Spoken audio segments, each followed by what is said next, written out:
தேவ செய்தியின் தலைப்பு 2026 ஆண்டின் வாக்குத்தத்தத்தில் மறைந்து கிடக்கும் தேவ ரகசியங்கள். யோசுவாவின் புஸ்தகம் 1வது அதிகாரம் 5வது 6வது வசனங்கள். நீ உயிரோடு இருக்கும் நாளெல்லாம் ஒருவனும் உனக்கு முன்பாக எதிர்த்து நிற்பதில்லை. நான் மோசையோடு இருந்தது போல உன்னோடும் இருப்பேன். நான் உன்னை விட்டு விலகுவதும் இல்லை, உன்னை கைவிடுவதும் இல்லை. பலங்கொண்டு திடமனதாயிரு. இந்த ஜனத்தின் பிதாக்களுக்கு நான் கொடுப்பேன் என்று ஆணையிட்ட தேசத்தை நீ இவர்களுக்கு பங்கிடுவாய். ஆண்டவர் இந்த 2026வது ஆண்டுக்கு நமக்கு கொடுத்த வாக்குத்தத்த வசனம் இதுதான். இந்த வாக்குத்தத்த வசனத்தின்படிதான் கர்த்தர் எப்படி மோசையோடு கூட இருந்தாரோ அதே மாதிரி யோசுவாவோடு கூட இருந்தார். நமக்கும் இந்த வாக்குத்தத்தத்தை கொடுத்திருக்கிறார் என்றால், எப்படி மோசையோடு கூட இருந்தாரோ அதே போல் இந்த சபை விசுவாசி ஒவ்வொருவரோடும் கூட கர்த்தர் இருப்பேன் என்கிற வாக்குத்தத்தத்தை கொடுத்திருக்கிறார். இப்படிப்பட்ட வாக்குத்தத்தத்தை தேவன் நமக்கு கொடுத்திருக்கும் பொழுது, அந்த வாக்குத்தத்தத்தில் மறைந்து கிடக்கிற தேவ ரகசியங்கள் மற்றும் அவருடைய எதிர்பார்ப்புகள் என்ன, இவை எல்லாவற்றையும் குறித்து இன்றைக்கு நாம் தியானிக்க போகிறோம். முதலாவது, கர்த்தர் சொல்கிறாரே, நான் மோசையோடு இருந்தது போல உன்னோடு இருப்பேன். மோசையோடு கூட அவர் எப்படி இருந்தார்? அந்த இஸ்ரவேல் மக்களை எப்படி வழி நடத்தினார் அப்படின்னு அந்த வசனத்தில் மறைந்து கிடக்கிற தேவ ரகசியத்தில் ஒன்று தேவனுடைய அன்பு. நல்லா தெரிந்து கொள்ள வேண்டும். நான் மோசையோடு இருந்தது போல உன்னோடு இருப்பேன். நான் உன்னை விட்டு விலகிறது இல்லை, உன்னை கைவிடுவதும் இல்லை என்ற வார்த்தை உடைந்து போய் நொறுங்கி போய் இருந்த யோசுவாவுடைய இருதயத்திலே எந்த அளவுக்கு அவனை தேற்றிருக்கும், ஆறுதல் படுத்தி இருக்கும். நல்லா கவனிங்க. யோசுவா 45 ஆண்டுகளுக்கு மேல மோசையோடு இருந்தவன்.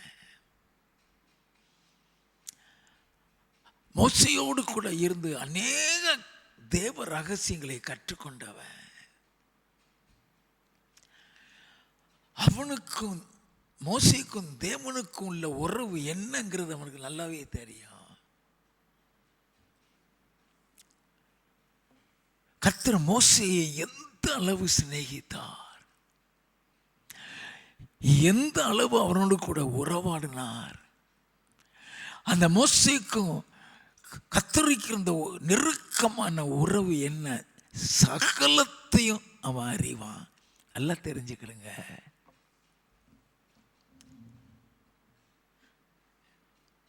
இந்த இஸ்ரவேல் மக்களை வழிநடத்த மோசே எத்தனை பாடுபட்டான், எத்தனை கண்ணீர் வடித்தான், எத்தனை தடவை முகங்குப்புற விழுந்து கிடந்தான். ஒரு காலகட்டத்தில் ஆண்டவரே என்னை கொன்று போடணும் என்று சொல்ற அளவுக்கு கூட கடந்து போனானே, அவன் போயிட்டானே. என்னால் இது எப்படி நடத்த முடியும்? மோசேயுடைய ஸ்தானத்தில் யோசுவாவை கர்த்தர் கொண்டு வராம இருந்திருந்தா அவன் கவலைப்பட்டிருக்க மாட்டான். மோசே மரிக்கிறதற்கு முன்னாலே அவன் ஸ்தானத்தில் மெய்ப்பனா அவனை அபிஷேகம் பண்ணி விட்டான். அப்போ அடுத்தாக்கள் அவன் இறந்தவன் அந்த பொறுப்பு இவன் மேலே உள்ளது. மோசையோடு கூட கர்த்தர் உறவாடினது அவனுக்கு நல்லாவே தெரியும். ஆனால் யோசுவாவோடு கூட உறவாடினது இல்லை. யோசுவா அவருடைய சத்தத்தை கேட்டதில்லை. அப்போ அவன் இறந்துட்டான். இவங்களை எப்படி நடத்துவேன்? அன்னைக்கு மோசைக்கு கர்த்தர் எல்லாம் சொல்லி கொடுத்தாரு. யார் எனக்கு சொல்லிக் கொடுப்பா? பலவித கேள்விக்குறிகளோட அவன் இருந்த சூழ்நிலையில தான் நான் மோசையோடு எப்படி இருந்தேனோ அப்படி உன் கூட இருப்பேன். நீ உயிரோடு இருக்கிற நாளெல்லாம் ஒருவனும் உன்னை எதிர்த்து நிற்க மாட்டான். நான் உன்னை விட்டு விலகவும் மாட்டேன். நான் உன்னை கைவிடவும் மாட்டேன்.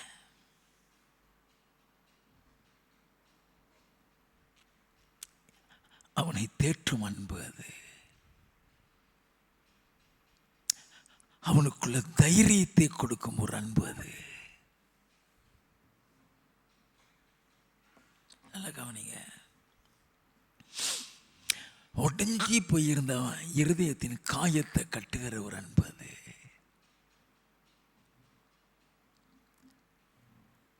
இன்னைக்கு நமக்கு அந்த வாக்குத்தத்தத்தை கொடுக்கிறாருன்னா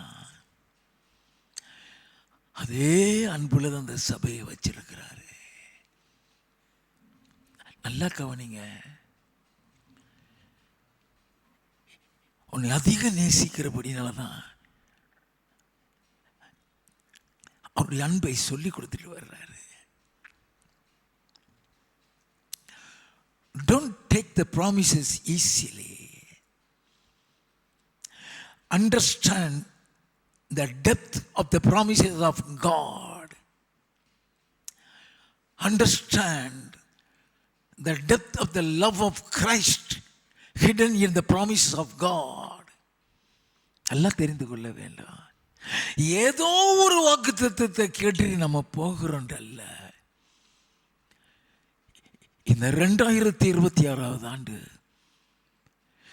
எப்படி இஸ்ரவேல் மக்களை வழி நடத்தினாரோ அதே போல இந்த சபையை கர்த்தர் வழி நடத்த போகிறார்.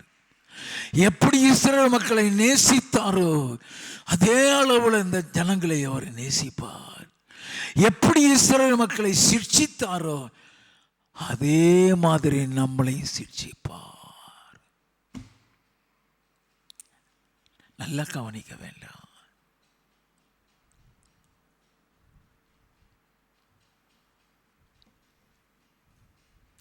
இஸ்ரவேல் ஜனங்களை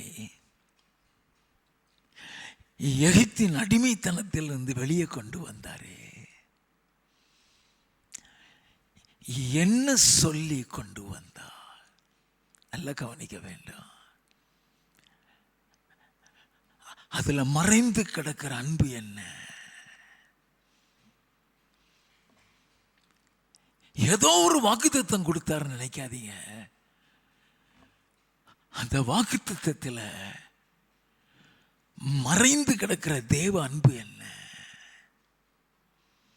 யாத்ராகமம் 4வது அதிகாரம் 22வது 23வது வசனங்கள். அப்பொழுது நீ பார்வோனோடே சொல்ல வேண்டியது என்னவென்றால், இஸ்ரவேல் என்னுடைய குமாரன், என் சேஷ்ட புத்திரன், எனக்கு ஆராதனை செய்யும்படி என் குமாரனை அனுப்பிவிடு என்று கட்டளையிடுகிறேன். ஆண்டவர் நல்ல கவனிங்க, குமாரன் என்று சொல்லுகிறார் சொன்னா இஸ்ரவேல் ஜனங்களை எகிப்தின் அடிமைத்தனத்துக்குள்ள கொண்டு போனோன்னு கைவிட்டுட்டாருன்னு அர்த்தம் அல்ல.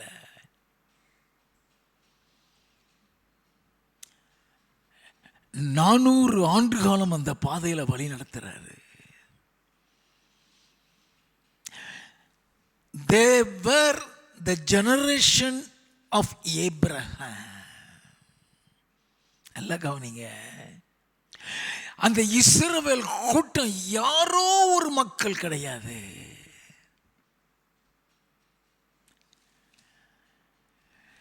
எங்கேயோ உள்ளவங்க கிடையாது. அதனுடைய அர்த்தத்தை புரிஞ்சுக்கிடணும். அவங்க ஆபிரகாமுடைய சந்ததி.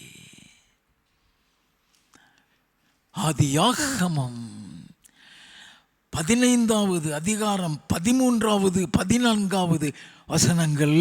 அப்பொழுது அவர் ஆபிரகாமை நோக்கி, உன் சந்ததியார் தங்களுடையதல்லாத அந்நிய தேசத்திலே பரதேசிகளா இருந்து அத்தேசத்தாரை சேவிப்பார்கள் என்றும் அவர்களால் 400 வருஷம் உபத்திரவப்படுவார்கள் என்றும் நீ நிச்சயமாய் அறிய கடவாய். இவர்கள் சேவிக்கும் ஜாதிகளை நான் நியாய தீர்ப்பேன், பின்பு மிகுந்த பொருள்களுடனே புறப்பட்டு வருவார்கள். ஆபிரகாம்கிட்ட சொல்றாரு, ஐயா உன்னுடைய சந்ததின்னு சொல்றாரு.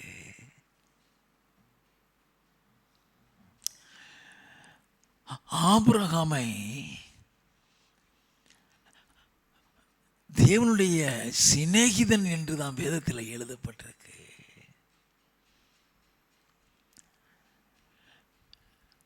ஆனா ஆபிரகாமை அவர் ஒரு பிள்ளையாக அவர் நேசித்தாருங்கிறது யாருக்கும் தெரியாது.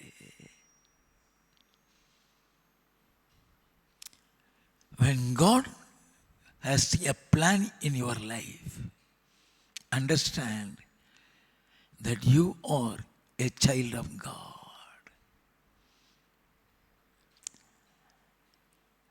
அவருடைய பிள்ளையாக தான் வச்சிருக்கிறாரு. வசனத்தின்படி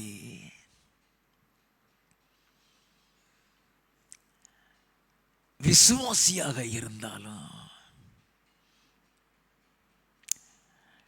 அதே வசனத்தின்படி பிள்ளையாக வைத்திருக்கிறாரு. எப்படி வசனத்தின்படி விசுவாசி? எபேசியரின் புஸ்தகம் 1வது அதிகாரம் 13வது வசனம். நீங்களும் உங்கள் ரட்சிப்பின் சுவிசேஷமாகிய சத்திய வசனத்தை கேட்டு விசுவாசிகளான போது. நல்லா கவனிச்சிங்களா? வசனத்தின்படி விசுவாசியாக இருந்தாலும் அதே வசனத்தின்படி பிள்ளையாவும் வச்சிருக்காரியா. யோவான் எழுதின சுவிசேஷம் 1வது அதிகாரம் 12வது 13வது வசனங்கள். அவருடைய நாமத்தின் மேல் விசுவாசம் உள்ளவர்களாய் அவரை ஏற்றுக்கொண்டவர்கள் எத்தனை பேர்களோ அத்தனை பேர்களும் தேவனுடைய பிள்ளைகளாகும்படி அவர்களுக்கு அதிகாரம் கொடுத்தார். நல்லா கவனிச்சிங்களா?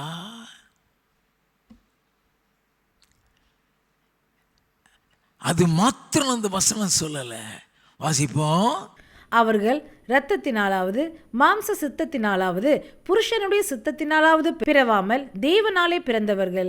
ஏன் தேவனாலே பிறந்தவர்கள் ஐயா?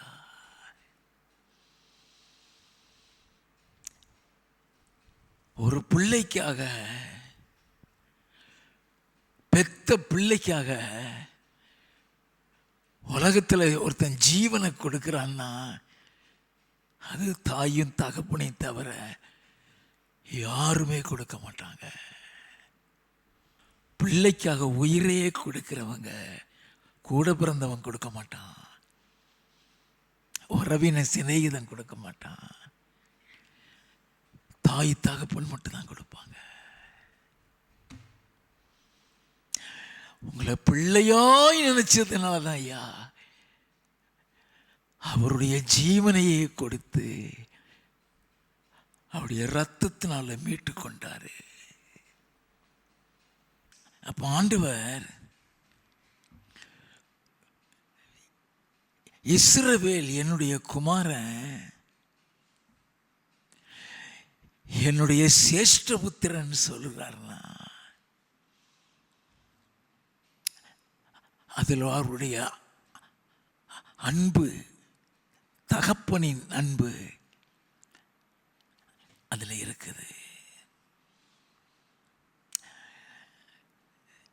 என் குமாரனை அனுப்பிவிடின் மட்டும் மட்டும் சொல்லல. தொடர்ந்து வாசிப்போம். எனக்கு ஆராதனை செய்யும்படி என் குமாரனை அனுப்பிவிடு என்று கட்டளையிடுகிறேன். அவனை விடமாட்டேன் என்பாயாகில் அவர்களை விடமாட்டேன் என்பாயாகில் நான் உன்னுடைய குமாரனை உன் சேஷ்ட புத்திரனை சங்கரிப்பேன் என்று கர்த்தர் சொன்னார் என்று சொல் என்றார். நல்ல கவனிகை. அவர் சொல்லிட்டதான். Understand the depth of the love of God upon Israelites. நல்லா தெரிஞ்சுக்கிடுங்க. அவனை விடமாட்டேன்னு சொல்லிட்டீனா உன்னுடைய சேஷ்ட புத்திரனை உன்னுடைய குமாரனை சங்கரிப்பேன்னு சொன்னார்னா எந்த அளவுக்கு ஆழமான அன்பு வைத்திருப்பாரு. யாத்ராகமம் 12வது அதிகாரம் 29வது வசனம். நடுராத்திரியிலே சிங்காசனத்தின் மேல் வீற்றிருக்கும் பார்வனுடைய தலைப்பிள்ளை முதல் காவல் கிடக்கில் இருக்கும் சிறைப்பட்டவர்களின் தலைப்பிள்ளை வரைக்கும் எகிப்து தேசத்தில் இருந்த முதற் பேர் அனைத்தையும் மிருக ஜீவன்களின் தலையீச்சு அனைத்தையும் கர்த்தர் அழித்தார். அழிச்சிட்டார் ஐயா. இவளை விடமாட்டேன்னு சொன்ன உடனே அழிச்சிட்டாரே. Have you ever meditated the deeper love of Christ hidden in the promise of God to Joshua?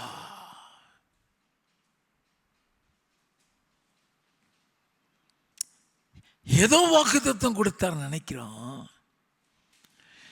அந்த வாக்குத்தத்தத்தில் எத்தனை ஆழமான அன்பு இருக்குன்னு நம்ம யாருக்காவது தெரியுமா?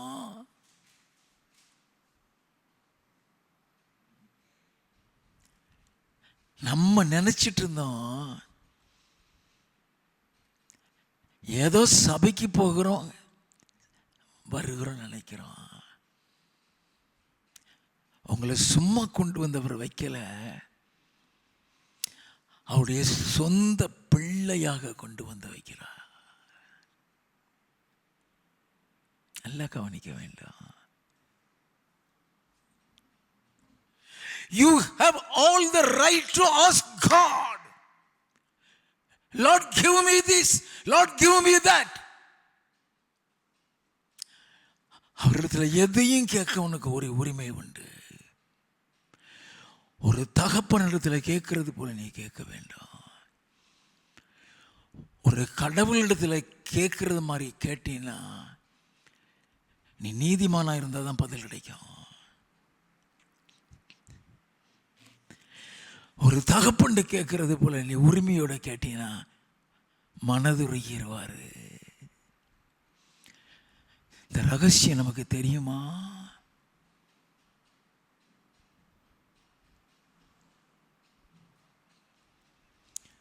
நீ பெத்த பிள்ளை ஒரு தப்பு செய்து அந்த தப்பு நிமித்தம் அழிய போகுதுன்னு தெரிஞ்சா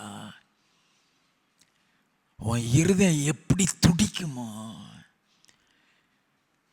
அதே மாதிரி நீ பாவம் செய்து நரகத்துக்கு போறங்கிறத நினைக்கும் போது அவர் இருதயம் துடிக்கும். அவர் வேதனைப்படுவார். அதனாலதான் சிரிச்சிக்கிறாரு.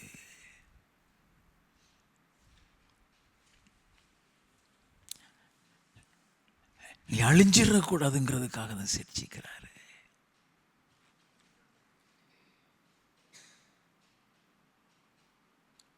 நம்ம நல்லா தெரிந்து கொள்ள வேண்டும். எந்த பரிசுத்தவானுக்கும் வேதத்தில் உள்ள பரிசுத்தவான்களை சொல்றேன், என் ஆண்டவர் இயேசுவை தவிர எந்த பரிசுத்தவானுக்கும் அவன் செய்கிற தப்புங்கிறது தெரியாது. அதை தெரிய வைக்கிறது கர்த்தர் தான். அது அவருடைய இருதயத்துக்கு ஏற்ற தாவீதா இருந்தாலும் சரி,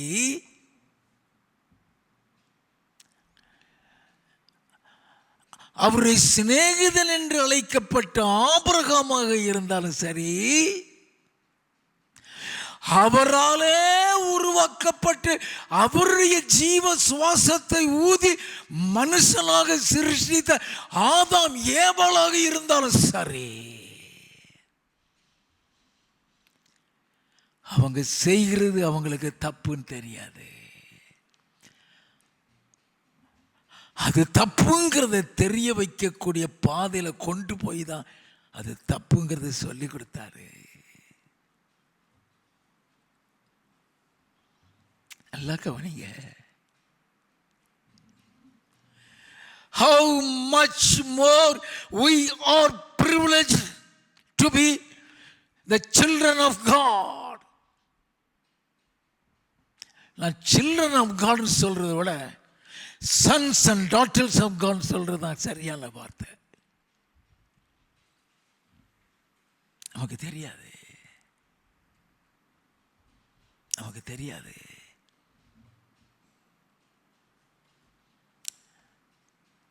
ஆலயத்துக்கு ஆராதிக்கிறதுக்கு ஓடி வரும் பொழுது நம்முடைய இருதயத்துக்குள்ள எங்க அப்பாவை பார்க்க போகிறேன், எங்க அப்பாவுடைய பிரசன்னத்துக்குள்ள போகிறேன், எங்க அப்பா சொல்லி கொடுக்கிற வார்த்தையை கேட்க போகிறேங்கிற எண்ணத்தோடு நீ வரும் பொழுது அவருடைய இருதயம் எத்தனை மகிழ்ச்சியாக இருக்கும்.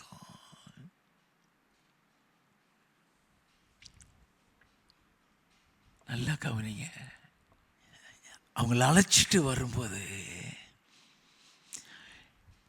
எகிப்தின் அடிமைத்தனத்திலிருந்து வெளியே கொண்டு வந்துட்டாரு. தகப்பனுடைய அன்பை தானே பார்த்தோம். அவருடைய தாய் அன்பு நமக்கு தெரியாது. யாத்ராகமம் 19வது அதிகாரம் 3வது 4வது வசனங்கள். மோசே தேவனிடத்திற்கு ஏறி போனான். கர்த்தர் மலையிலிருந்து அவனை கூப்பிட்டு, நீ யாக்கோபு வம்சத்தாருக்கு சொல்லவும் இஸ்ரவேல் புத்திரருக்கு அறிவிக்கவும் வேண்டியது என்னவென்றால், நான் எகிப்தியருக்கு செய்ததையும் நான் உங்களை கழுகுகளுடைய செட்டைகளின் மேல் சுமந்து உங்களை என் அண்டையிலே சேர்த்து கொண்டதையும் நீங்கள் கண்டிருக்கிறீர்கள். என்ன சொல்றாரு?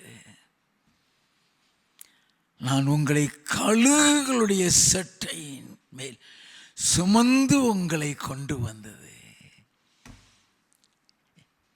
யாருங்க நம்மளை சுமப்பா? தாய் தான் சுமப்பா.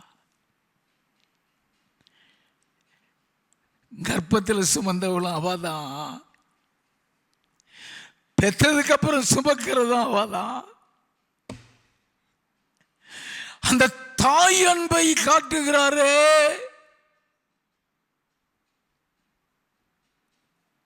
நல்லா கவனிங்க. We are under the parental care.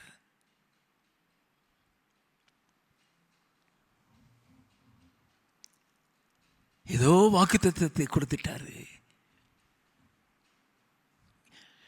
அதுல மறைஞ்சு கிடக்கிற தேவ அன்பை சொல்லி கொடுக்கிறாரு.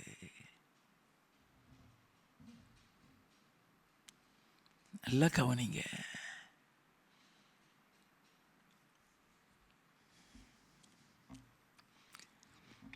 அது ஒரு தாய் அன்பு. கோழி குஞ்சுகளுக்கு ஒரு தீமை வருதுன்னு தெரிஞ்சாலோ, மழை பெய்ய போகுதுன்னு தெரிஞ்சாலோ, அந்த மழை வர்றதுக்கு முன்னாலே ஒரு சத்தம் கொடுத்து இந்த ரெக்கை அடிக்கும். எல்லா குஞ்சுகளும் அந்த ரெக்கைக்குள்ள போய் மறைஞ்சுக்கிடும். அது தாய் அன்பு. அப்படிதான் கழுகுகளுடைய சட்டையில தூக்கிக்கிட்டு கொண்டு வந்தாராம்.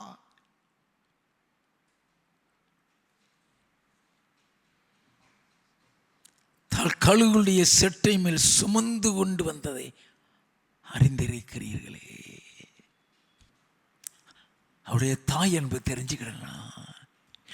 எசாயா தீர்க்கதரிசியின் புஸ்தகம் 66வது அதிகாரம் 12 முதல் 16 வசனங்களை வாசிக்க கேட்போம். கர்த்தர் சொல்லுகிறது என்னவென்றால், இதோ நான் சமாதானத்தை ஒரு நதியை போலவும் ஜாதிகளின் மகிமையை புரண்டு ஓடுகிற ஆற்றை போலவும் அவளிடமாக பாயும்படி செய்கிறேன். அப்பொழுது நீங்கள் முளைப்பால் குடிப்பீர்கள், இடுப்பில் வைத்து சுமக்கப்படுவீர்கள், இடுப்பில் வைத்து சுமக்கப்படுவீர்கள், முழங்காலில் வைத்து தாளாட்டப்படுவீர்கள். அழும் பொழுதெல்லாம் தாளாட்டுவாரா, கண்ணீரை துடைப்பாரா. உடைஞ்சி போயிருந்த யோசேப்புடைய இருதயத்துக்குள்ள எத்தனை தேற்றன். வாசிப்போம். ஒருவனை அவன் தாய் தேற்றுவது போல் நான் உங்களை தேற்றுவேன், நீங்கள் எருசலேமிலே தேற்றப்படுவீர்கள். நல்ல கவனிங்க, ஒரு தாய் தேற்றுகிறது போல அவருடைய தாய் என்பதில் மறைஞ்சிருக்கு. வாசிப்போம். நீங்கள் அதை காணும் போது உங்கள் இருதயம் மகிழ்ந்து, உங்கள் இருதயம் மகிழ்ந்து, உங்கள் எலும்புகள் பசும் புல்லை போல செழிக்கும். அப்பொழுது கர்த்தருடைய ஊழியக்காரரிடத்தில் அவருடைய கரமும் அவருடைய சத்துருக்களிடத்தில் அவருடைய சினமும் அறியப்படும். அவருடைய சத்துருக்களிடத்தில் சினம் அறியப்படும். உங்க கண்மணியை தொடருவன் அவருடைய கண்மணியை தொடர்றான்.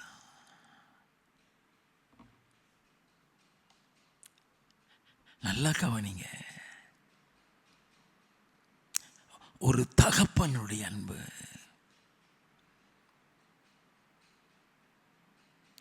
ஒரு தாயினுடைய அன்பு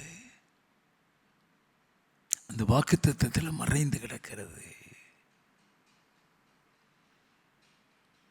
The parental love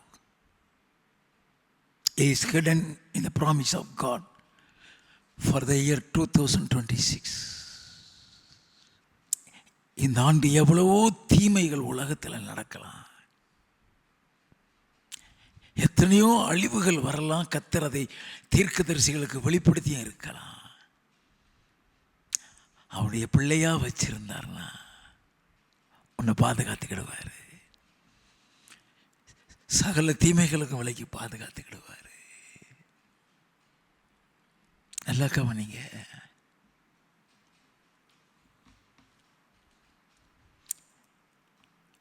நான் மோசேயோடு இருந்தது போல உன்னோடு இருப்பேன், நான் உன்னை விட்டு விலகவும் மாட்டேன், உன்னை கைவிடவும் மாட்டேன்னு சொன்னாரே. அப்போ மோசேயோடு எப்படி இருந்தாரு?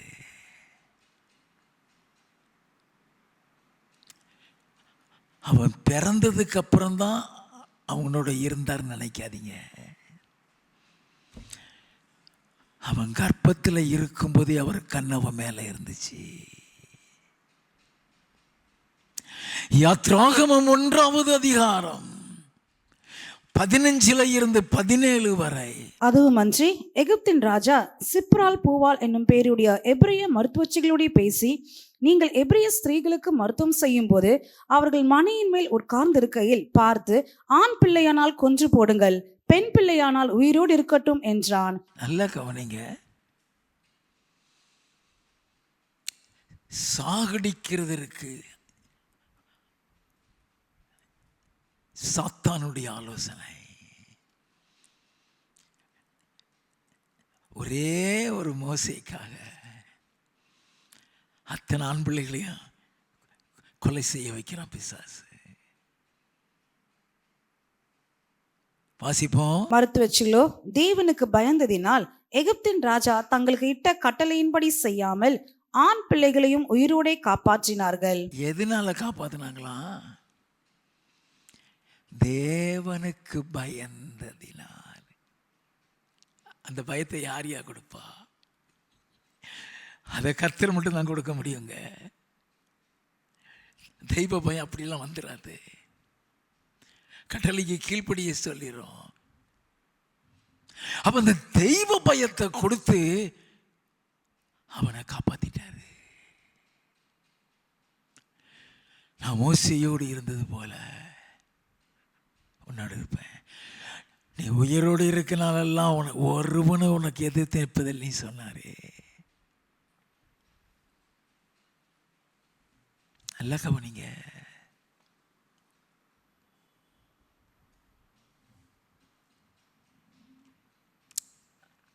உங்களை மட்டும்தான் நினைக்காதீங்க, உங்க சந்ததியும் காப்பாற்றுவார், உங்க பிள்ளைகளையும் காப்பாற்றுவாரியா?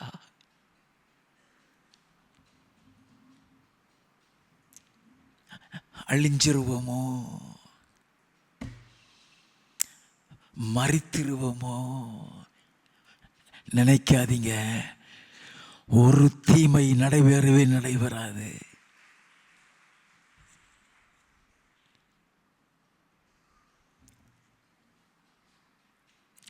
ஆண்டவர் எப்படி பாதுகாக்காரன்னு தெரிஞ்சுக்கணும். இதுல காரியம் நடக்கலன்னு தெரிஞ்ச உடனே சட்டம் பிறப்பிக்கப்படுகிறது. 22வது வசனம். அப்பொழுது பார்வோன் பிறக்கும் ஆண் பிள்ளைகளை எல்லாம் நதியிலே போட்டுவிடவும் பெண் பிள்ளைகளை எல்லாம் உயிரோடே வைக்கவும் தன் ஜனங்கள் எல்லாருக்கும் கட்டளையிட்டு விட்டான்.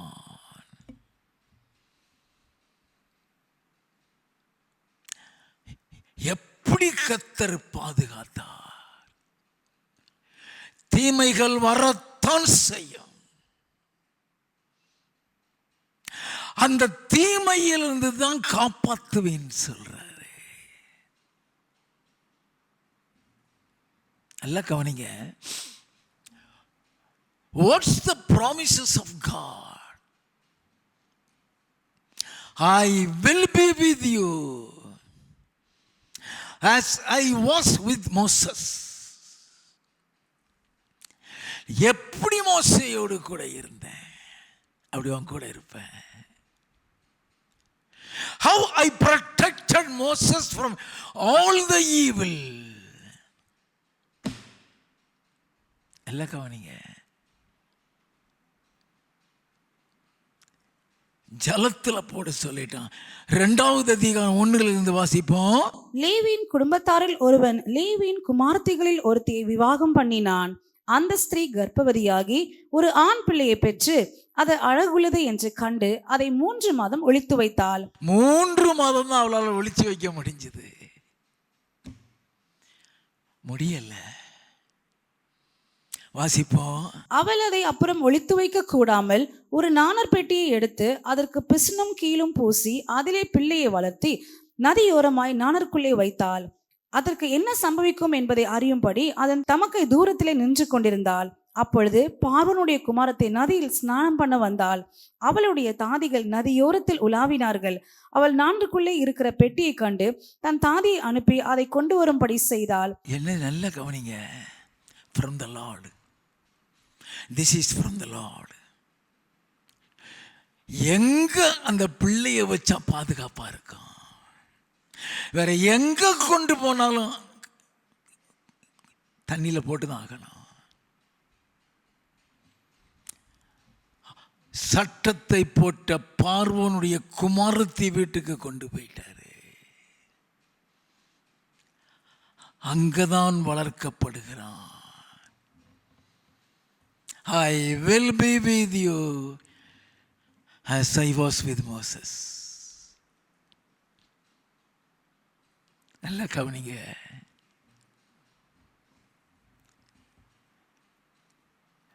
பார்வோனுடைய வீட்டுக்கு கொண்டு போகப்பட்டு அவ வீட்டில் வளர்றான். 10வது வசனம். பிள்ளை பெரிதான போது அவள் அதை பார்வோனுடைய குமாரத்தினிடத்தில் கொண்டு போய் விட்டாள். அவளுக்கு அவன் குமாரனானான். அவள் அவனை ஜலத்தினின்று எடுத்தேன் என்று சொல்லி அவனுக்கு மோசே என்று பெயரிட்டாள். நல்ல கவனிங்க. எப்படி ஒரு கோழி தன் குஞ்ச செட்டையில வச்சு மறைச்சு பாதுகாத்து கொண்டு வந்து வெளியே விடுதோ,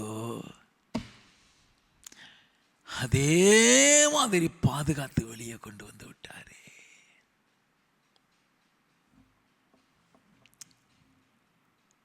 ஒரு தாய் தகப்பனுடைய அன்பு.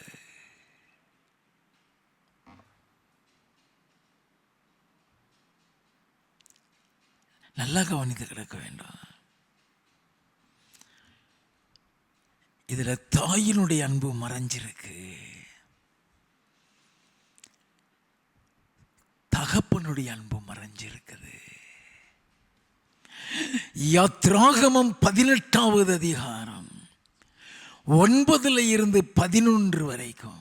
கர்த்தர் இஸ்ரவேலரை எகிப்தியரின் கைக்கு தப்புவித்து அவர்களுக்கு செய்த சகல நன்மைகளையும் குறித்து எத்திரோ சந்தோஷப்பட்டு, உங்களை எகிப்தியரின் கைக்கும் பார்வோனின் கைக்கும் தப்புவித்து எகிப்தியருடைய கையின் கீழிருந்த ஜனத்தை விடுவித்த கர்த்தருக்கு ஸ்தோத்திரம். கர்த்தர் எல்லா தேவர்களை பார்க்கிலும் பெரியவர் என்பதை இப்பொழுது அறிந்திருக்கிறேன். அவர்கள் இடும்பு செய்த காரியத்தில் அவர்களை மேற்கொண்டார் என்று சொல்லி எத்திரோ ஆண்டவரை பத்தி சொல்றேன் ஐயா. அந்த கர்த்தருக்கு ஸ்தோத்திரம்.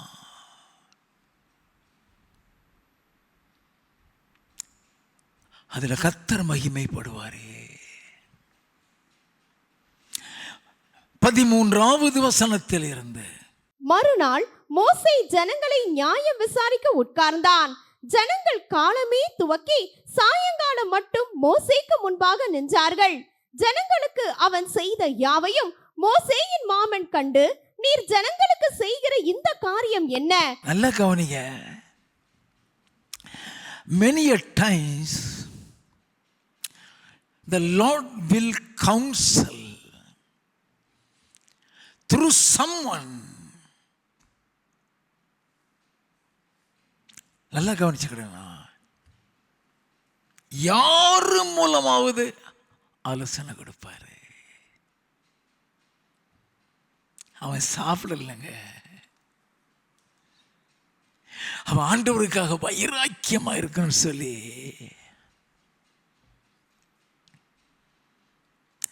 ராவும் பகலும் அவங்கள விசாரிக்கிறான். அவங்களுக்காக ஆண்டவரத்தில் போய் நிற்கிறான். மோசே தன்னை கம்ப்ளீட்டா கர்த்தருடைய ஜனங்களுக்காக தன்னை அர்ப்பணிச்சு அந்த ஊழியம் செய்கிறான். அப்படிலாம் நீ செய்யாதப்பா.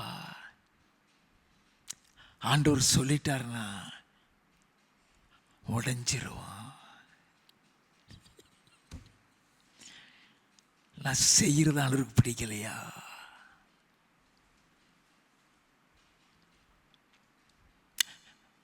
ஒரு தகப்பனுடைய அன்பு என்னங்கிறத நம்ம தெரிஞ்சுக்கணும். I am narrating the fathers and mothers love of God. தாய் தகப்பனுடைய அன்பை குறித்து விளக்கிட்டு இருக்கிறேன். எப்படி அவருடைய இருதயத்துக்குள்ள ஒரு தாய் அன்பு. இஸ்ரவேல் என் குமாரன், என் சேஷ்ட புத்திரன் சொல்லி அப்படியே கை கழுவிறல. அந்த குமாரனிடத்தில், அந்த சேஷ்ட புத்திரனத்தில் காட்டுகிற அன்பை தான் காட்டிட்டு வர்றாரு. வாசிப்போம். நீர் ஒன்றியாய் உட்கார்ந்திருக்கவும் ஜனங்கள் எல்லாரும் காலமே துவக்கி சாயங்காலம் மட்டும் உமக்கு முன்பாக நிற்கவும் வேண்டியது என்ன என்றான். என்ன பண்ணி செஞ்சிருக்க? What are you doing here? What are you doing here? அநேக நேரத்தில்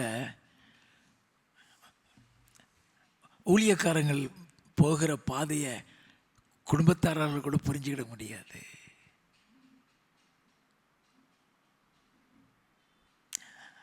மோசே ராத்திரியில் இந்த காலையில் வரைக்கும் உட்கார்ந்துட்டு கிடக்கான். அவன் மனைவியோ அவன் பிள்ளைகளோ ஏன்பா அப்படி செய்யணும்னு சொல்லலை.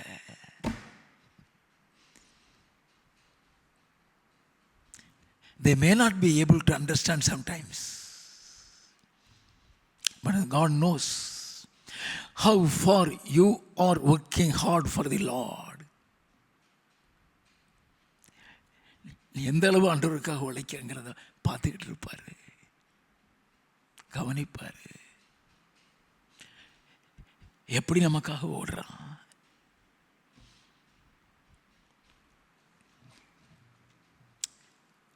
No one knows how the Lord is watching everything, every of your attitudes in ministry.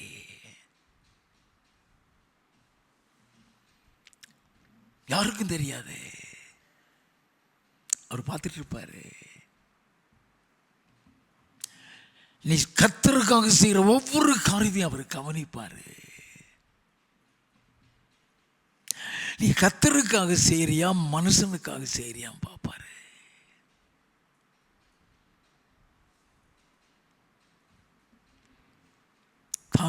மோசே அழைச்சிட்டாரு. அவன் கையில அந்த ஆத்மாவை கொடுத்துட்டாரு. கர்த்தர் கொடுத்துட்டாரு. இவனை பத்தான் கர்த்தர் கொடுத்துட்டாரியா. தன்னை அர்ப்பணிச்சிட்டான். அந்த மக்களுக்காக தன்னை அர்ப்பணிச்சிட்டான். சாப்பிடலைங்க. காலையில இருந்து சாயந்தரம் வரைக்கும் சாப்பிடவில்லை. வாசிப்போம்.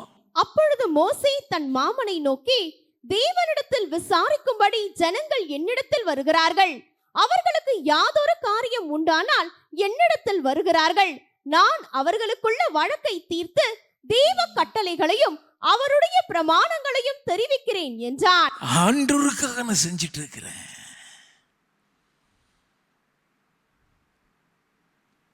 இதை கர்த்தருக்கு நான் செய்கிற காரியம். வாசிப்போம். அதற்கு மோசேயின் மாமன், நீர் செய்கிற காரியம் நல்லதல்ல. நல்ல கவனிங்க. It's from the Lord. அது மாமன் சொல்றாக்ல வேதத்தில் இருந்தாலும் த்ரூ அவன் மாமன் மூலமாக தான் பேசுறாரு. A beautiful counsel Moses ever heard. வாசிப்போம். நீரும் உம்மோடே இருக்கிற ஜனங்களும் தொய்ந்து போவீர்கள். தோய்ந்து போவீர்கள். என்ன அருமையான வார்த்தை. வாசிப்போம். இது உமக்கு மிகவும் பாரமான காரியம். நீர் ஒருவராய் அதை செய்ய உம்மாலே கூடாது. நீ ஒருத்தனும் அப்படி செஞ்சுட்டு இருக்க கூடாதுப்பா.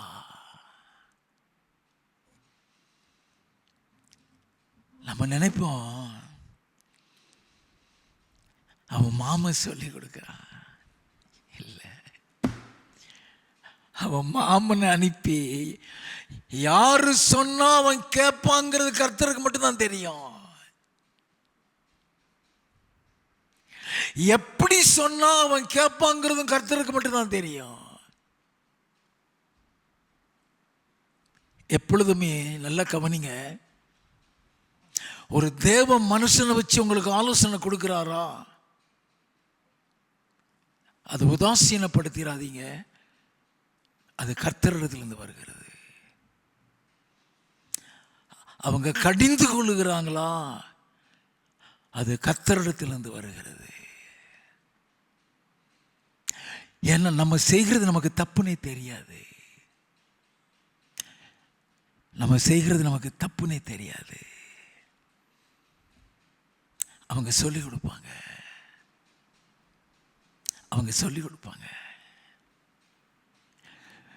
உன்னை நீ பிள்ளையா இருந்தாதான் உனக்கு கற்றுக் கொடுப்பாரு. நீ கற்றுக்கொள்ளலைன்னா உனக்கு சொல்லிக் கொடுக்கவே மாட்டான்.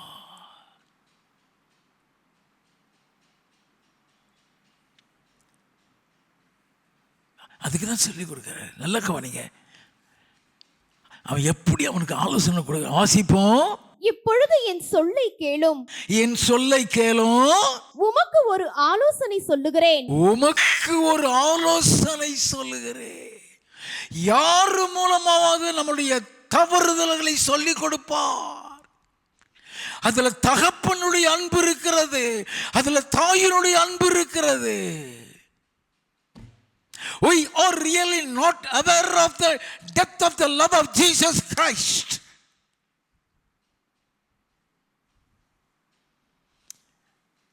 நீ யார் எனக்கு சொல்றது? எனக்கு நான் செய்கிற தப்பு நான் ஆண்டவர் சொல்லுவார்னு நம்ம சொல்லிடுவோம். ஏன்னா நம்ம பெரிய ப்ராஃபிட் நினைப்பு நமக்கு.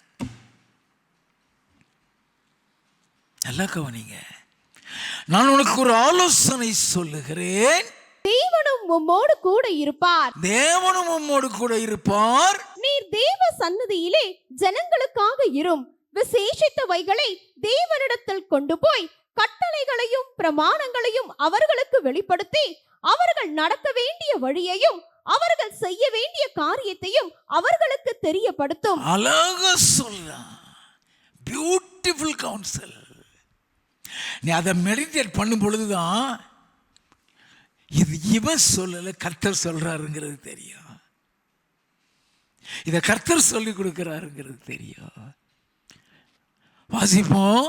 ஜனங்கள் எல்லாருக்குள்ளும் தேவனுக்கு பயந்தவர்களும் உண்மையுள்ளவர்களும் பொருளாசையை வெறுக்கிறவர்களுமான திறமையுள்ள மனிதரை தெரிந்து கொண்டு அவர்களை 1000 பேருக்கு அதிபதிகளாகவும் 100 பேருக்கு அதிபதிகளாகவும் 50 பேருக்கு அதிபதிகளாகவும் 10 பேருக்கு அதிபதிகளாகவும் ஏற்படுத்தும். எப்படிப்பட்ட ஆலோசனை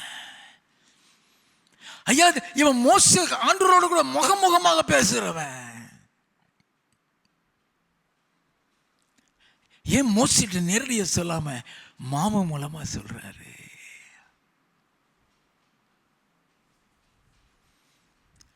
ஆண்டவர் சொல்லும் பொழுது சோர்ந்து போயிடக்கூடாது. ஆண்டவர் நான் செய்யக்கூடாதா? அப்ப ஆண்டவர் அவருடைய அன்பை காட்டுறதுக்கு தான்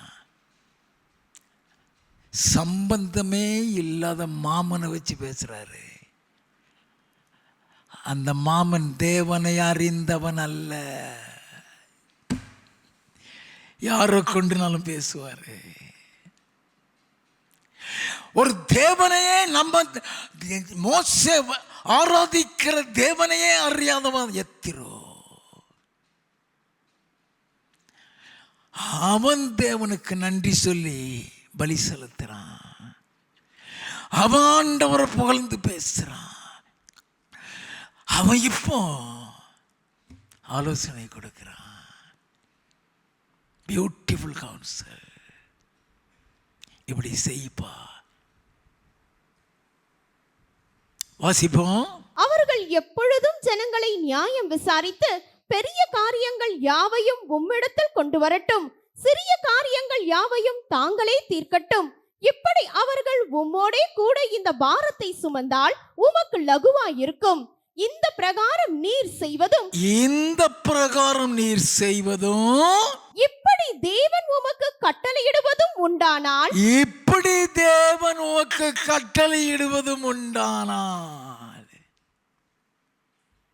அது என்னங்க அர்த்தம்? நான் சொல்றது ரைட்டா தப்பான்னு நீ ஆண்டவர்கிட்ட கூட கேட்டு பார்த்துக்கணும் அர்த்தம். நீ தான் பேசுவியப்பா. நான் சொல்றது சரிதானாங்கிறத ஆண்டவர்கிட்ட கேட்டு பார்த்துக்கோ. எந்த பிரகாரம் நீ செய்வதும் இப்படி தேவன் உமக்கு கட்டளையிடுவதும் உண்டானால் உம்மாலே தாங்கக்கூடும். இந்த ஜனங்கள் எல்லாரும் தாங்கள் போகும் இடத்துக்கு சுகமாய் போய் சேரலாம் என்றான். மோசே தன் மாமன் சொல் கேட்டு அவன் சொன்னபடி எல்லாம் செய்தான். அப்படியே செய்கிறான். Beautiful council. இதுதான் ஒரு தகப்பனுடைய அன்பு.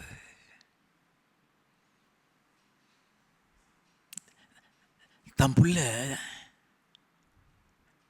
கடினமா வேலை பார்க்கறத தாய் தகப்பனால தாங்க முடியாது. அவங்க ஆண்டவருக்காக ஓடி ஓடி உழைப்பாங்க. அதை பெற்றவங்களால தாங்க முடியாது.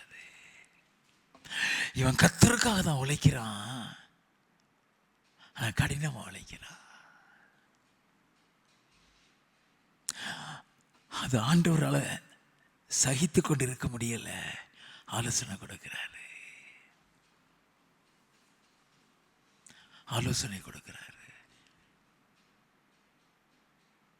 அந்த லட்சக்கணக்கான மக்களை ஒருத்தனா சுமக்கிறான்.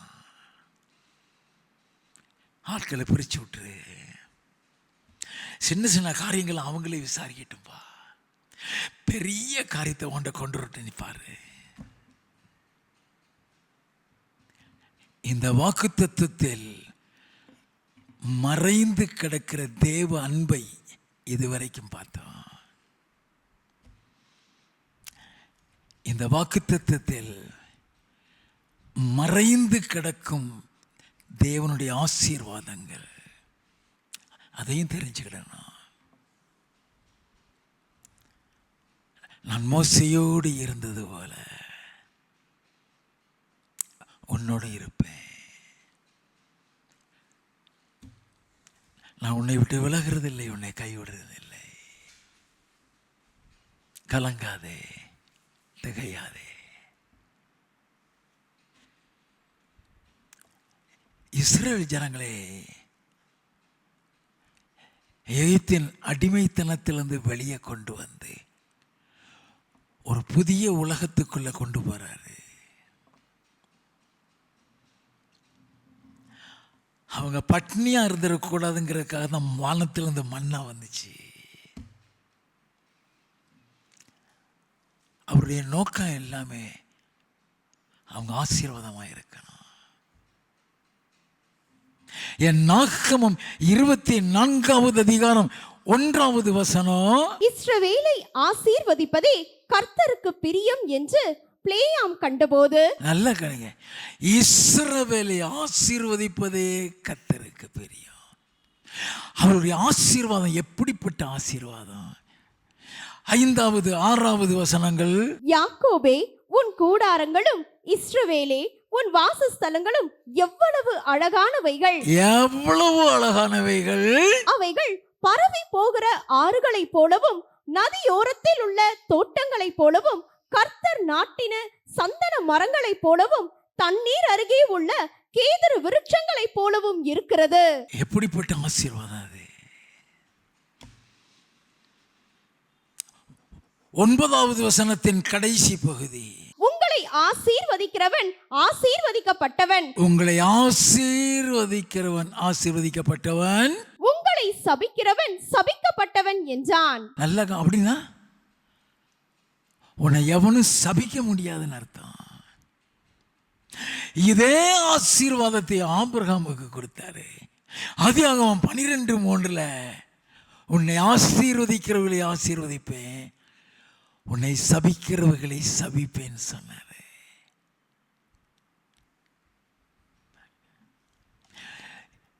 இதே ஆசீர்வாதத்தை ஈசாக்கு யாக்கோபுக்கு கொடுத்தான். ஆதியாகமம் 27வது அதிகாரம் 29வது வசனத்தின் மத்தி பகுதியில் வாசித்தீங்கன்னா, உன்னை ஆசீர்வதிக்கப்பட்டவன் ஆசீர்வதிக்கப்பட்டவன், உன்னை சபிக்கிறவன் சபிக்கப்பட்டவன் இருப்பான். இப்போ கர்த்தர் அந்த இஸ்ரவேல் மக்களுக்கு அந்த ஆசீர்வாதத்தை கொடுக்கிறாரு. உன்னை ஆசீர்வதிக்கிறவன் ஆசீர்வதிக்கப்பட்டவன்.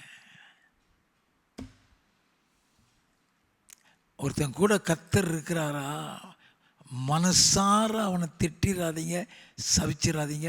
அது ரிட்டர்ன் ஆயிரும், அது ரிட்டர்ன் ஆயிரும். வசனத்தின்படி என் நாகமம் 6வது அதிகாரம் 22வது வசனத்தில் இருந்து, பின்னும் கர்த்தர் மோசேயை நோக்கி, நீ ஆரோனோடும் அவன் குமாரனோடும் சொல்ல வேண்டியது என்னவென்றால், நீங்கள் இஸ்ரவேல் புத்திரரை ஆசீர்வதிக்கும் போது அவர்களை பார்த்து சொல்ல வேண்டியது, கர்த்தர் உன்னை ஆசீர்வதித்து உன்னை காக்க கடவர். கர்த்தர் தம்முடைய முகத்தை உன்மேல் பிரகாசிக்க பண்ணி உன்மேல் கிருபையா இருக்க கடவர். கர்த்தர் தம்முடைய முகத்தை உன்மேல் பிரசன்னமாக்கி உனக்கு சமாதானம் கட்டளையிட கடவர் என்பதே. நல்ல கவனிங்க, சபையை ஆசீர்வதிக்க சொல்றாரு. சபை மக்களை ஆசீர்வதிக்க சொல்றாரு. வாசிப்போம். இவ்விதமாய் அவர்களின் நாமத்தை இஸ்ரவேல் புத்திரர் மேல் கூற கடவர்கள். அப்பொழுது நான் அவர்களை ஆசீர்வதிப்பேன் என்று சொல் என்றார். அப்பொழுது நான் அவர்களை ஆசீர்வதிப்பேன். அவர் வசனத்தில் உன்னை எழுதிட்டார்னு அது எழுதினதுதான். எப்பொழுதுமே ஆண்டவர் சபை மக்களை ஆசீர்வதிக்கவே விரும்புவார். அது சபைக்கு கூறப்படுகிற ஆசீர்வாதம். என் நாகமம் 22வது அதிகாரம் 9-12 வரை. தேவன் பிழையாமிடத்தில் வந்து, உன்னிடத்தில் இருக்கிற இந்த மனிதர் யார் என்றார். பிழையாம் தேவனை நோக்கி, சிப்போரின் குமாரனாகிய பாலாக் என்னும் மோவாபின் ராஜா அவர்களை என்னிடத்துக்கு அனுப்பி, பூமியின் விசாலத்தை மூடுகிற ஒரு ஜன கூட்டம் எகிப்திலிருந்து வந்திருக்கிறது.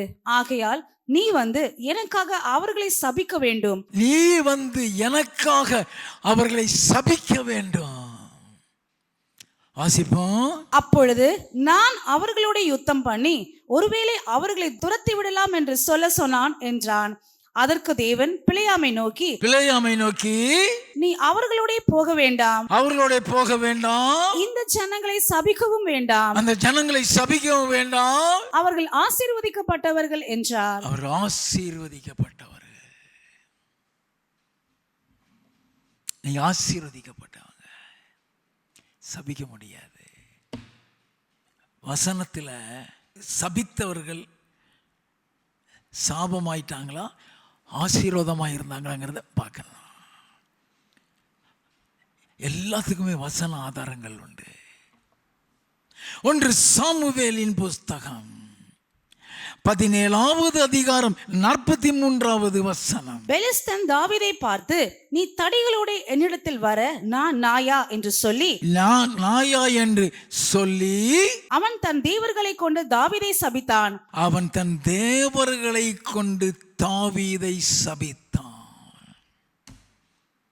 நல்ல கவனிங்க. தாவீது யாரோட இருக்கிறான்? 1 சாமுவேல் 18வது அதிகாரம் 28வது வசனம். கர்த்தர் தாவீதோடு இருக்கிறார் என்று சவுல் கண்டறிந்து கொண்டான். நல்ல கவனிங்க. கர்த்தர் தாவீதோடு இருக்கிறான் சவுல் கண்டறிந்து கொண்டான். இதே சவுல் தாவீதை கொலை செய்ய வலை வீசிட்டு இருந்த இதே சவுல் தாவீதை பார்த்து சொல்கிறான். 1 சாமுவேலின் புஸ்தகம் 26வது அதிகாரம் 25வது வசனம். அப்பொழுது சவுல் தாவீதை நோக்கி, என் குமாரனாகிய தாவீதே, நீ ஆசீர்வதிக்கப்பட்டவன், நீ பெரிய காரியங்களை செய்வாய். நீ ஆசீர்வதிக்கப்பட்டவன், நீ பெரிய காரியங்களை செய்வாய், மேன்மேலும் பலப்படுவாய் என்றான். மேன்மேலும் பலப்படுவாய். சபிச்சான் கோலியத்தை, அவன் தேவர்களை கொண்டு சபிச்சான் தாவீத. கர்த்தர் தாவீதை என்ன செஞ்சார் தெரியுமா? 2 சாமுவேலின் புஸ்தகம் 5வது அதிகாரம் 10வது வசனம். தாவீது நாளுக்கு நாள் விருத்தி அடைந்தான், சேனைகளின் தேவனாகிய கர்த்தர் அவனோட கூட இருந்தார். நாளுக்கு நாள் விருத்தி அடைந்தான். அப்ப இஸ்ரவேல் மக்களுக்கு கொடுக்கப்பட்ட ஆசீர்வாதம் என்ன? உபாகமம் 1வது அதிகாரம் 11வது வசனம். நீங்கள் இப்பொழுது இருக்கிறதை பார்க்கிலும் 1000 மடங்கு அதிகமாகும்படி உங்கள் பிதாக்களின் தேவனாகிய கர்த்தர் உங்களுக்கு சொல்லியபடியே உங்களை ஆசீர்வதிப்பாராக. எப்பொழுது இருக்கிறதை காட்டிலும் 1000 மடங்கு. என் நாகமம் 23வது அதிகாரம் 5வது வசனம். கர்த்தர் பிலேயாமின் வாயிலே வாக்கு அருளி, நீ பாலாகனிடத்தில் திரும்பி போய் இவ்விதமாய் சொல்ல கடவாய் என்றார். எப்படி சொல்லுன்னு சொல்லி அனுப்புறாரு. 7-9 வரை. அப்பொழுது அவன் தன் வாக்கியத்தை எடுத்துரைத்து, மோவாபின் ராஜாவாகிய பாலாக் என்னை கிழக்கு மலைகளில் உள்ள ஆராமிலிருந்து வரவழைத்து, நீ வந்து எனக்காக யாக்கோபை சபிக்க வேண்டும், நீ வந்து இஸ்ரவேலை வெறுத்து விட வேண்டும் என்று சொன்னான். தேவன் சபிக்காதவனை நான் சபிப்பதெப்படி? கர்த்தர் வெறுக்காதவனை நான் வெறுப்பதெப்படி? கண்மலை உச்சியில் இருந்து நான் அவனை கண்டு. நல்ல கவனிங்க, பியூட்டிஃபுல்லா சொல்றான். இது கர்த்தர் சொல்லி விடுறாரு. ஏதோ இஸ்ரவேல் மக்களுக்காக இந்த பிரசங்கல்ல உங்களுக்காக தான் ஆண்டவர் பேசுறாரு. நீ ஆசீர்வதிக்கப்பட்டவர்கள். வாசிப்போம். கண்மலை உச்சியிலிருந்து நான் அவனை கண்டு குஞ்சுகளிலிருந்து அவனை பார்க்கிறேன். அந்த ஜனங்கள் ஜாதிகளோட கலவாமல் தனியே வாசமாயிருப்பார்கள். அந்த ஜனங்கள் ஜாதிகளோடு கலவாமல் தனியே வாசமாயிருப்பார்கள். யாக்கோபின் தூளை எண்ணத்தக்கவன் யார்? இஸ்ரவேலின் காற்பங்கை எண்ணுகிறவன் யார்? எண்ணவே முடியாத அளவுக்கு அவங்க விருத்தியாவாங்க. இந்த ஜனங்கள் ஜாதிகளோடு கலவாமல் தனியாக இருப்பான்னு சொன்னாரே. இதைத்தான் ஆண்டவர் லேவியராகமம் 20வது அதிகாரம் 26வது வசனத்திலே சொல்லுகிறார். கர்த்தராகிய நான் பரிசுத்தராய் இருக்கிறபடியினாலே நீங்களும் எனக்கேற்ற பரிசுத்தவான்களாய் இருப்பீர்களாக. நீங்கள் என்னுடையவர்களாய் இருக்கும்படிக்கு உங்களை மற்ற ஜனங்களை விட்டு பிரித்தெடுத்தேன். உங்களை மற்ற ஜனங்களை விட்டு நீங்க பிரித்தெடுக்கப்பட்டவர்கள். இயேசு கிறிஸ்து சொல்றார். யோவான் எழுதின சுவிசேஷம் 17வது அதிகாரம் 16வது 17வது வசனங்கள். நான் உலகத்தான் அல்லாதது போல அவர்களும் உலகத்தார் அல்ல. நான் உலகத்தான் அல்லாதது போல அவர்களும் உலகத்தார் அல்ல. உம்முடைய சத்தியத்தினாலே அவர்களை பரிசுத்தமாக்கும். உம்முடைய வசனமே சத்தியம். நம்மளை பரிசுத்த ஜாதியாய் வைக்கிறாரு.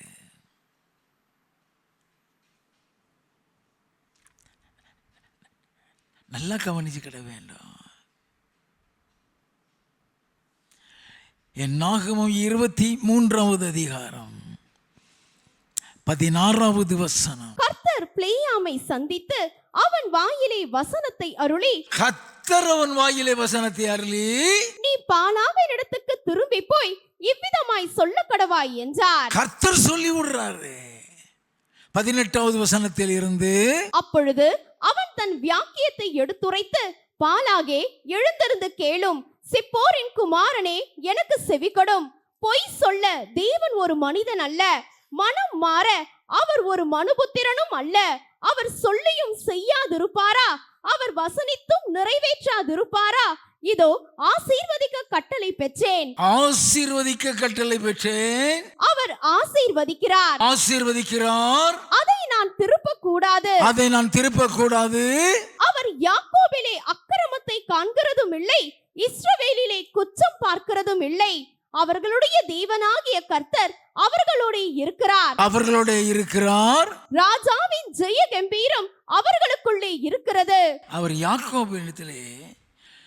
யாக்கோபின் அக்கிரமத்தை காண்கிறதும் இல்லை, இஸ்ரவேலின் குற்றத்தை பார்க்கலாம். ஏன் சொல்றாரு? அவர் பார்த்துட்டாருன்னா நம்ம உயிரோடு இருக்க முடியாது.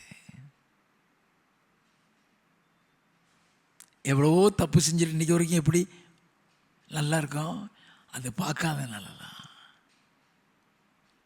வாசிப்போம். தேவன் அவர்களை எகிப்திலிருந்து புறப்பட பண்ணினார். காண்டா மிருகத்துக்கு ஒத்த பெலன் அவர்களுக்கு உண்டு. யாக்கோபுக்கு விரோதமான மந்திரவாதம் இல்லை. இஸ்ரவேலுக்கு விரோதமான குறி சொல்லுதலும் இல்லை. தேவன் என்னென்ன செய்தார் என்று கொஞ்ச காலத்திலே யாக்கோபையும் இஸ்ரவேலையும் குறித்து சொல்லப்படும். நல்ல கவனிங்க. உலகம் அறியும் கர்த்தர் உங்களுக்கு என்ன செய்தார், உங்களை எப்படி நடத்தினார்.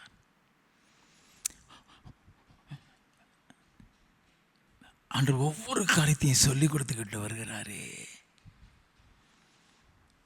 உபாகமம் 15வது அதிகாரம் 5 முதல் 8 வசனங்கள். உன் தேவனாகிய கர்த்தர் உனக்கு சுதந்தரிக்கும்படி கொடுக்கும் தேசத்தில் உன்னை மேன்மேலும் ஆசீர்வதிப்பார். நல்ல கவனிங்க. நீங்க ஆசீர்வதிக்கப்பட்ட ஜனங்கள்.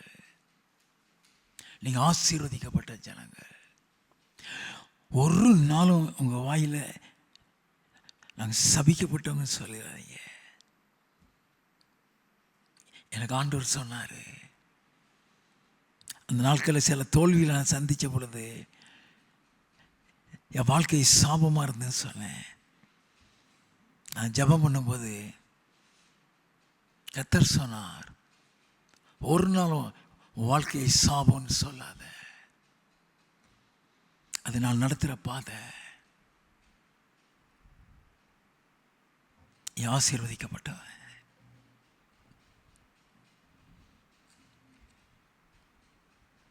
அதில் நீங்களும் அப்படிதான். நீங்க சபிக்கப்பட்டவன் நினைக்காதீங்க, நீங்க ஆசீர்வதிக்கப்பட்டவங்க. வாசிப்போம். உன் தேவனாகிய கர்த்தர் உனக்கு சொன்னபடி உன்னை ஆசீர்வதிப்பதினால் நீ அநேக ஜாதிகளுக்கு கடன் கொடுப்பாய், நீயோ கடன் வாங்குவதில்லை. நீ அநேக ஜாதிகளை ஆளுவாய், உன்னையோ அவர்கள் ஆளுவதில்லை. நல்ல கவனிங்க, இது 100% உண்மையான வார்த்தை. நீ கடன் வாங்க மாட்ட. அப்படி கடன் வாங்கி எந்த வீட்டையும் கட்டாத, எந்த கல்யாணத்தையும் நடத்தாத. நல்ல கவனி, உன் கையில் இருக்கிற பணத்தை வச்சு மட்டும் செய்ய.